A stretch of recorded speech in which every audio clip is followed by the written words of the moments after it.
भोजपुरी के power star कहे जाने वाले पवन सिंह की फर्श से अर्श तक की कहानी जो है वो काफी प्रेरणादायक है।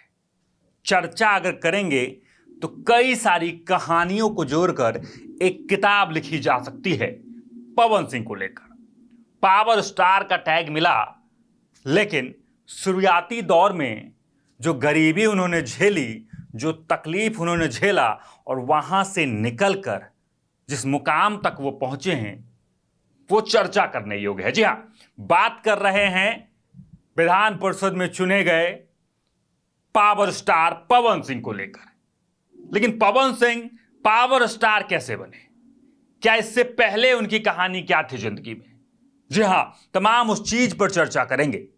1986 में आरा में जन्मे पवन सिंह के घर की स्थिति शुरुआती दौर में कुछ ठीक नहीं थी।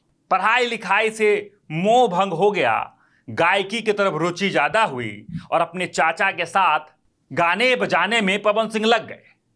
पढ़ाई लिखाई छोड़ दिया था उन्होंने, लेकिन गायकी को इस प्रकार से पकड़ा कि मां सरस्वती उनके गले में निवास हुई और जिस प्रकार की गायकी आज भोजपुरी में वो गा रहे हैं अभी अपने टॉप लेवल पे है। जी हां, पवन सिंह शुरुआती दौर में यह स्थिति थी कि 2 रोटी के लिए भी तकलीफ झेलनी पड़ी थी, लेकिन सड़क से सदन तक का सफर जो है वो काफी ही प्रेरणादायक है। चर्चा करेंगे पवन सिंह के पूरे कैरियर को लेकर। जी हां, एक गाने ने उनके कैरियर को बदल दिया। जी हां, वो गाना आया था 2008 में। जी वही वर्ल्ड लेवल पे बजने वाला गाना लॉलीपॉप लागिलू।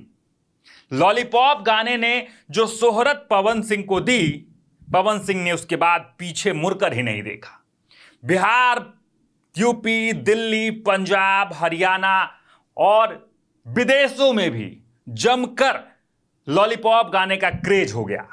और उसके बाद जब उनकी पहली फिल्म आई रंगली चुनरिया तोहरे नाम, वहां से उन्होंने अपने भोजपुरी एक्टिंग कैरियर की शुरुआत की और उसके बाद कई सारे अच्छे फिल्म दिए, देबरा बरा सतावेला, क्रैक फाइटर्स और भी कई सारे फिल्में, जिसके बाद पवन सिंह हो गए। पवन सिंह लगातार अपने विवादित पहलुओं को लेकर भी चर्चा में रहे। जहां उनकी पहली शादी नीलम सिंह से हुई थी और नीलम सिंह के साथ शादी में अच्छे खासे जीवन में व्यतीत कर रहे थे, लेकिन नीलम सिंह के आकस्मिक निधन ने पवन सिंह को तोड़ कर रख दिया। पवन सिंह उसके बाद जो है अकेले पड़ गए। लेकिन उसके बाद एक और विवाद उनके जीवन में जुड़ा, वो भोजपुरी अभिनेत्री अक्षरा सिंह के साथ। अक्षरा सिंह के साथ उनके रिश्ते को लेकर कई तरह की खबरें सोशल मीडिया पर बार बार लगातार चलती रही है। लेकिन उसके बाद फिर से पवन सिंह ने दूसरी शादी की ज्योति सिंह से, लेकिन वहां भी रिश्ता सही तरीके से नहीं चल पाया। अपने स्ट्रगल भरे लाइफ में अपने पारिवारिक रिश्ते को सही तरीके से आगे नहीं बढ़ा पाए पवन सिंह का ज्योति सिंह से तलाक का मामला भी लगातार चल रहा है। बीच में एक बार दोनों साथ भी आए थे, लेकिन फिर से अलग थलग हो गए। यूं कहे तो अपने कैरियर के पीक पे रहने के बावजूद भी पवन सिंह अपने पारिवारिक स्थिति को सही तरीके से नहीं रख पाए। खैर, यह उनका पर्सनल मामला है।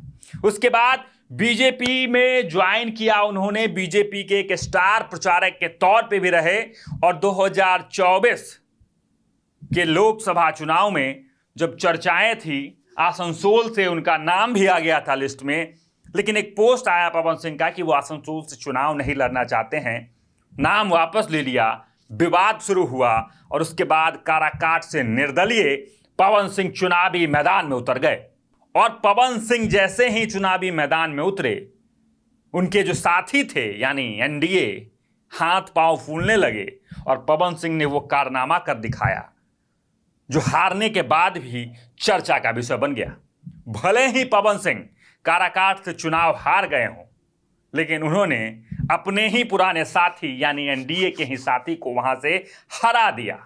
खुद भी डूबे सनम, आपको भी ले डूबे। जी हां, और उसके बाद तमाम बीजेपी की नजर जो है पवन सिंह की तरफ एकत्रित हो गई। पवन सिंह को स्टार प्रचारक फिर से बना दिया गया। पवन सिंह जगह जगह जाकर प्रचार करने लगे। पवन सिंह ने अपने बलबूते पर कई सीटों पर बीजेपी को मैंडेट दिलाई और उसका प्रभाव जो है अब इस बार के एमएलसी चुनाव में देखने को मिला। बीजेपी ने दांव खेला, बीजेपी ने उम्मीदवार बनाया एमएलसी का पवन सिंह को और पवन सिंह निर्विरोध विधान परिषद पहुंच गए। जी हां, यह सफर था पवन सिंह का सड़क से सदन तक।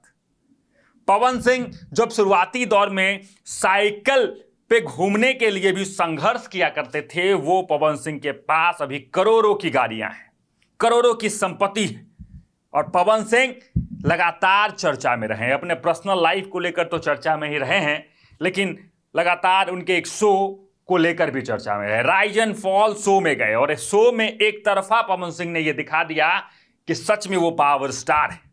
वहां पे तमाम लोग जो पहुंचे थे उस शो में, उन्होंने भी सराहना की कि पवन सिंह की तरफ अगर कैमरा हो जाए तो टीआरपी यूं ही बढ़ जाता है। राइवलरी की भी चर्चा भोजपुरी में बार बार हुई है और उनकी राइवलरी जो है वो लगातार चली है खेसारी लाल यादव से। दो गुट के प्रशंसक हैं, एक खेसारी गुट के हैं, एक पवन गुट के हैं, यानी एक पावर स्टार के तरफ तो एक ट्रेंडिंग स्टार के तरफ। लेकिन इसमें भी अपना वर्चस्व बनाए रखा है पवन सिंह ने। जी हाँ, कोई भी गाना आता है तो वो चर्चा का विषय बन जाता है। पवन सिंह एक स्टेटमेंट देते हैं तो वो भी चर्चा का विषय बन जाता है और पवन सिंह अगर चुप्पी भी साथ दें तो वो भी चर्चा का विषय बन जाता है। अब पवन सिंह सदन में पहुंच रहे हैं। सदन में पहुंचेंगे तो क्या कुछ बयान होगा और क्या कुछ चर्चाएं होंगी पवन सिंह को, उन तमाम चीजों पर भी हमारी खास नजर बनी रहेगी। लेकिन पवन सिंह के इस संघर्ष को लेकर, सड़क से सदन तक की कहानी को लेकर आपका क्या कुछ कहना है, कमेंट बॉक्स में जरूर लिखें और देखते रहें सच टॉक्स।